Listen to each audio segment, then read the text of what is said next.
I'm a jewellery designer. I've had a store in Brighton for 28 years and design and make jewellery every day and still love it. I've always been interested in jewellery since a young child. My dad used to buy jewellery for my mum all the time, and then I remember going on holiday and seeing a skull ring, and I was thinking, wow, it's amazing, someone's made this, and I was the age of 12 or 13. And my dad said a friend of his had a jewellery workshop and would I like to go and see it. And I went and did a work placement there in the summer and absolutely loved it. So I did my apprenticeship when I was 17. All my designs are self-taught. I feel I've got my own style which I've always worked within. A lot of people might class it as organic, but my collections will jump from inspirations from rock forms through to concept classic cars, which is my Fin collection, which is the sections of the wings taken from GM cars. So if you come to me and ask me to make something and it's not my style, I won't make it.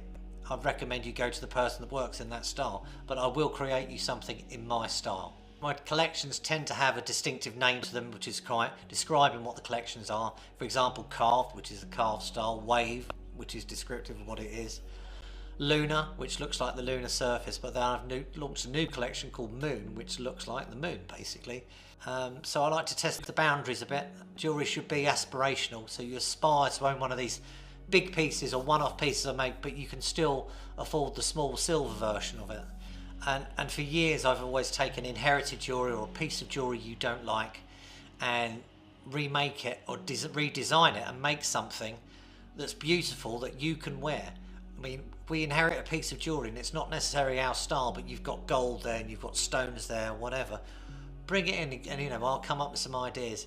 I will not copy something else, but I'll make you something along the lines of what I make, and it's worth recycling it rather than leaving it in a drawer. A lot of the time if I'm on holiday, I'll take a sketchbook with me and sketch down an idea, and it's not necessarily a thing. It can be a texture or a feel of something or a feel of an area. I don't necessarily take inspiration from jewellery. I never tend to look at other people's jewellery. If I do, it tends to be historic jewellery or something like that, going back through the ages.